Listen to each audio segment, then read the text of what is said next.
श्री स्वामी समर्थ सर्वांना. आज आपण बनवणार आहोत दुधामधील दशम्या. तर कोण कोण अशा पद्धतीने दुधाच्या दशम्या बनवतात नक्की कमेंट करून सांगा. जर कुठं जायचे असेल तर प्रवासात आपण या घेऊन जाऊ शकतो. 2 ते 3 दिवस याला काहीही होत नाही.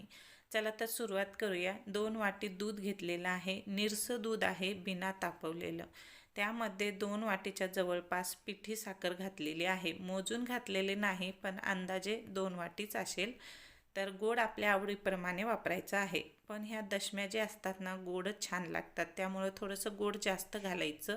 त्यानंतर वेलची पावडर घातलेली आहे आणि असेल तूप तर यामध्येच तूप पण घालू शकता, पण मी पिठामध्ये तूप मिसळलेलं आहे. आता याला मिक्स करून बाजूला ठेवलेलं आहे. इथे एक पातेला असं गव्हाचं पीठ घेतलेलं आहे. त्यामध्ये 2 चमचे बेसन घातलेलं आहे. बेसन हे घालायचंच आहे. बेसननी जे दशम्या बनवतो आपण छान खुसखुशीत मऊ लुसलुशीत होतात. त्यानंतर 2 चमचे तूप घेतलेलं आहे. पिठामध्ये मिक्स करायचं आहे आणि त्यानंतर आपल्याला जे आपण दुधाचं पाणी बनवलेलं आहे गोड, ते यामध्ये टाकून उंडा बनवायचा आहे. जास्त घट्ट उंडा बनवायचा नाही, कारण ज्यावेळेस हे उंडा मुरतो भिजतो त्यावेळेस हे मैद्यासारखा आटरून जातो. त्यामुळे आपल्याला जास्त घट्ट बनवायचं नाही. आपल्याला लाटता येईल अशा पद्धतीने बनवायचं आहे. पाहू शकता मी अशा पद्धतीने बनवलेलं आहे. तर आता हे बाजूला ठेवूया. तोपर्यंत आपण दशमीसोबत खाण्यासाठी शेंगदाण्याची चटणी करूया. 1 वाटी भरून शेंगदाणे घेतलेले आहेत. मंद गॅसवर छान खरपूस डाग पडेपर्यंत भाजून घ्यायचे आहे. एकदम छान वास सुटेपर्यंत शेंगदाणे भाजून घेतलेले आहेत. आता भाजून थंड झाल्याच्या नंतर याचा पाचोळा वगैरे काहीच काढायचं नाही, तसेच मिक्सरच्या भांड्यात घेतलेले आहेत. लसूण टाकलेला आहे खूप सारा. 1 चमचा जिरे घालायचे आहेत. लाल तिखट आवडीप्रमाणे आणि चवीप्रमाणे मीठ घालायचं आहे आणि 1 पळी तेल घालायचं आहे. अगोदर थोडं मिक्सरला फिरवून घ्यायचं आहे. त्यानंतर 1 पळी असं तेल घालायचं आहे, जेणेकरून चटणी अशी मोकळी फट होत नाही, ओलसर राहते आणि खायला पण छान लागते. तेल टाकल्याने काय होते, लवकर खराब होत नाही आणि वास पण येत नाही. तर बघा एकदा फिरून घेतलेली आहे. त्यानंतर मी आता यामध्ये तेल टाकून छान फिरवून घेणार आहे. जास्त आबडधोबड काढायचं नाही आणि जास्त बारीक पण काढायचं नाही, मध्यम काढायची आहे. थोडीशी आबडधोबड राहू द्यायची, जशी आपण खलबत्त्यात वाटतो ना त्या पद्धतीनं. तर चटणी तयार झालेली आहे, पाहू शकता. खायला अप्रतिम झालेली आहे, चवीला खूप छान लागते. रोजच्या जेवणात सुद्धा आपल्याला 1 चमचा असं घेऊन करून ठेवायचे आहे. रोजच्या जेवणात सुद्धा कामाला येते. ज्यावेळेस आपल्या घरात भाजी नसते त्यावेळेस आपण हे शेंगदाणे चटणी आणि पोळी खाऊ शकतो. चला तर मग आता हे शेंगदाण्याची चटणी बाजूला ठेवूया आणि घेऊया आपण दशम्या करायला.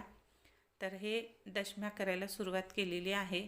दशमी कशी करायची, तर आपण पोळीसारखाच उंडा एक घ्यायचा आहे आणि त्याला छान तुम्ही आतमधून त्रिकोणी पोळी 3 पदरी पोळी करतात तशा पद्धतीने आतून तेल लावायचं आहे आणि छान दोन्ही बाजूने लाटायची आहे. पण पोळी आपण पातळ करतो तेवढी पातळ दशमी करायची नाही, थोडीशी जाडसरच ठेवायची आहे, कारण जास्त पातळ केली तर भाजताना तुटते. इतक्या ठिसूळ होतात ह्या दशम्या आणि खायला तर तोंडात टाकताच विरघळते. अगदी म्हातारे माणसंसुद्धा खाऊ शकतात.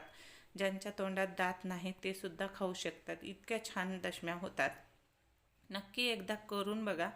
बरेच जण ह्या दशम्या गुळामध्ये पण करतात. गुळामध्ये पण छान लागतात, पण गुळापेक्षा साखरेच्या खूप टेस्टी लागतात. नक्की एकदा कोणी बनवलेल्या नसतील तर नक्की एकदा अशा पद्धतीने बनवून बघा. तर आता हे लाटून झाल्याच्या नंतर छान मंद गॅसवर भाजायचे आहे. फुल गॅसवर भाजून घ्यायची नाही, मंद गॅसवर भाजू द्यायचं आहे. करपून घ्यायची नाही आणि कच्च्या पण ठेवायच्या नाही. आता वरतून मी तेल लावलेलं आहे, तुम्ही तूपसुद्धा लावू शकता. तूप लावल्याच्या नंतर तर 4 दिवस दशमीला काहीच होत नाही, जशाच तशी राहते. आपण प्रवासात जातो, मग प्रवासात बाहेर गेलं ना, बाहेरच्या खाण्याने आपली तब्येत बिघडते आणि आपल्याला घरच्यासारखं जेवण भेटत नाही.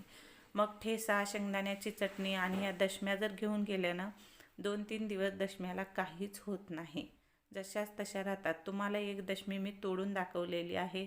अगदी हात लावलं की तुकडे पडतात अशी दशमी झालेली आहे. चला तर मग व्हिडिओ कसा वाटला नक्की कमेंट करून सांगा आणि कोण कोण अशा पद्धतीने दशम्या बनवतं नक्की कमेंट करून सांगा. आता पाहू शकता दशमी इतकी जाड केलेली आहे. जास्त जाड पण करायची नाही, जास्त पातळ पण करायची नाही. व्हिडिओ आवडल्यास चॅनलला सबस्क्राईब करा, व्हिडिओला लाईक करा. श्री स्वामी समर्थ लिहायला विसरू नका. बाय.